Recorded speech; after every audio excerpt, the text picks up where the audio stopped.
Hello guys, welcome back. இன்றைக்கி இந்த வீடியோவில் மிஷின் லேர்னிங் பேசிக்ஸ் பற்றி நம்ம வந்து பார்க்க போகிறோம். ஸ்கிப் பண்ணாமல் பாருங்கள். வாங்க வீடியோக்குள்ளே போகலாம்.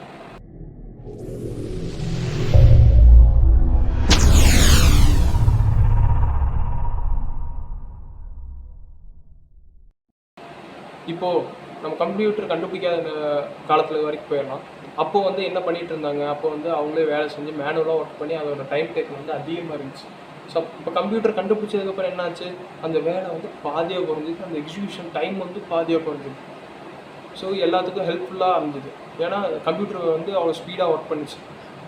இதே நம்ம வந்து ப்ரோக்ராமிங் சைடில் வரும்போது, ஃபார் எக்ஸாம்பிள் நான் வந்து ஒரு காய்கறி கடை எடுத்துக்கலாமே. அங்கே வந்து ஒரு பில்லிங் சிஸ்டம் இருக்குன்னு வைங்களேன்.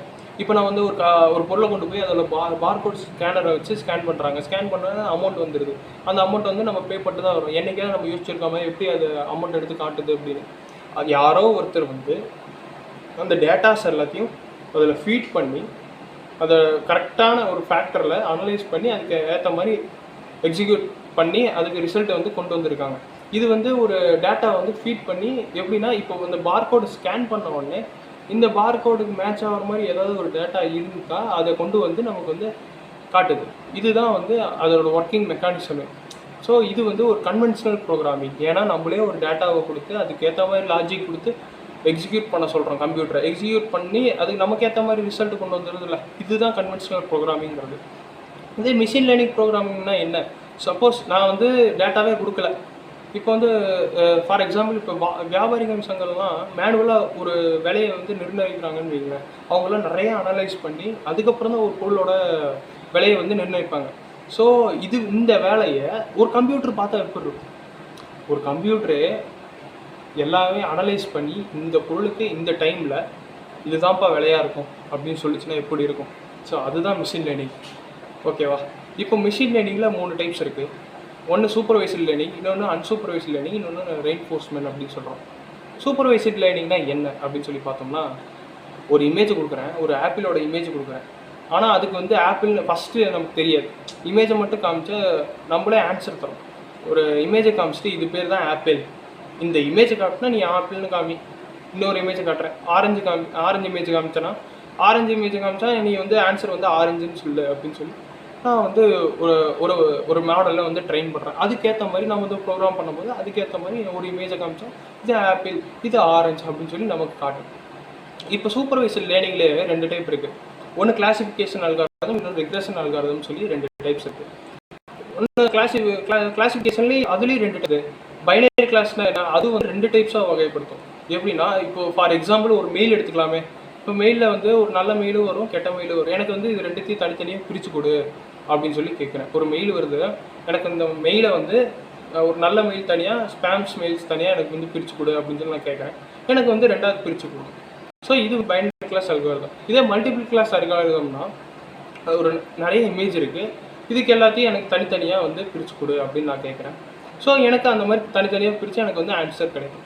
ஸோ இதுதான் மல்டிபிள் கிளாஸ் அல்காரிதம் அப்படின்னு சொல்லணும். அதாவது இது வந்து கிளாசிஃபிகேஷன் அல்காரிதத்தில் இதில் 2 types, binary algorithm, multiple class algorithm சொல்லி 2 இருக்குது.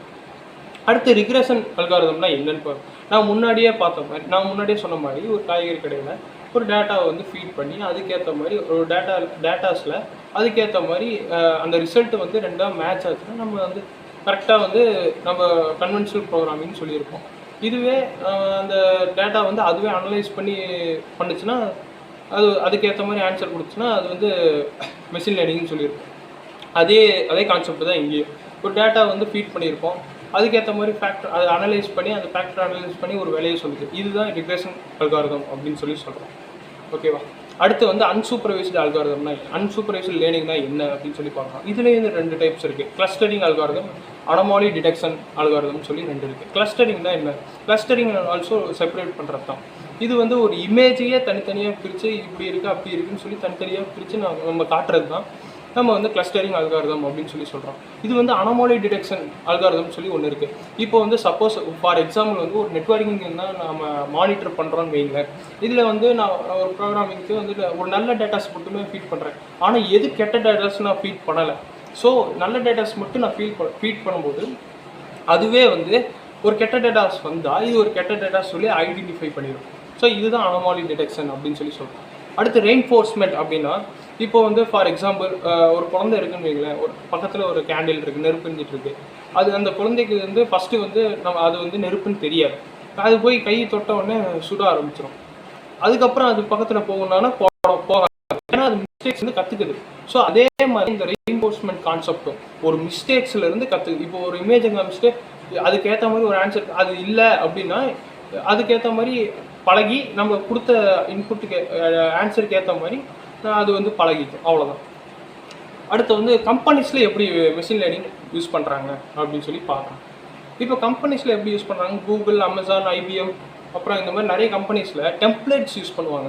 மிஷின் லேர்னிங் அல்காரிதம்ஸோட டெம்ப்ளேட்ஸ் யூஸ் பண்ணுவாங்க. இப்போ சப்போஸ் ஏதோ ஒரு ப்ராப்ளம்னா அதுக்கு ஏற்ற மாதிரி ஒரு டெம்ப்ளேட், ஒரு ரேண்டமாக ஒரு டெம்ப்ளேட் எடுத்து நம்ம யூஸ் பண்ணி பார்ப்பாங்க. டேட்டாஸ் எல்லாம் லோட் பண்ணி யூஸ் பண்ணி பார்ப்பாங்க. அவங்களுக்கு ஏற்ற மாதிரி அந்த ஹிஸ்டாரிக்கல் டேட்டாக்கு ஏற்ற மாதிரி ஆன்சர் கிடச்சிதுன்னா அந்த டெம்ப்ளேட்டை வந்து இம்ப்ளிமெண்ட் பண்ணி ஒரு மாடலாக ட்ரெயின் பண்ணுவாங்க. ஸோ இதுதான் மாடல், மிஷின் லேர்னிங் வந்து மாடல் பண்ணுறது அப்படின்னு சொல்லி சொல்கிறாங்க. இதே மாதிரி தான் எல்லா கம்பெனிஸும் பண்ணுவாங்க. ஒரு மிஷின் லேர்னிங் எப்படி வந்து ஃபார்ம் ஆகுது அப்படின்னு சொல்லி பார்த்தோம்னா ஃபஸ்ட்டு வந்து ஒரு ஹிஸ்டாரிக்கல் டேட்டா எடுத்துக்கலாம். அடுத்து வந்து அந்த ஹிஸ்டாரிக்கல் அது வந்து ரா டேட்டான்னு சொல்லுவாங்க. நிறைய கசகசன்னு ரா டேட்டா இருக்கும். அந்த டேட்டாஸ் எல்லாம் எடுத்து க்ளீன் பண்ணுவாங்க. டேட்டாஸில் க்ளீன் பண்ணுறதுனா ஒரு டேட்டா வந்து எல்லாத்தையும் ஆர்கனைஸ் பண்ணுவாங்க. ஆர்கனைஸ் பண்ணி அதுக்கப்புறம் ஒரு வந்து ரிசல்ட் எடுப்பாங்க. அந்த டேட்டாஸ் வந்து ரிசல்ட் எடுப்பாங்க. ஸோ இந்த மாதிரி தான் ரிசல்ட் எடுத்து இதை வந்து மாடலாக ட்ரெயின் பண்ணி நமக்கு வந்து ஒரு டேட்டா ஸ்பீட் பண்ணி நான் வந்து ஒரு மிஷின் லேர்னிங் மாடல் வந்து க்ரியேட் பண்ணுறது. ஸோ அவ்வளோதான் கைஸ். இந்த வீடியோ பிடிச்சிருந்தா லைக் அண்ட் சப்ஸ்கிரைப் பண்ணுங்கள். தேங்க்யூ. நெக்ஸ்ட் வீடியோவில் சந்திப்போம். பாய்.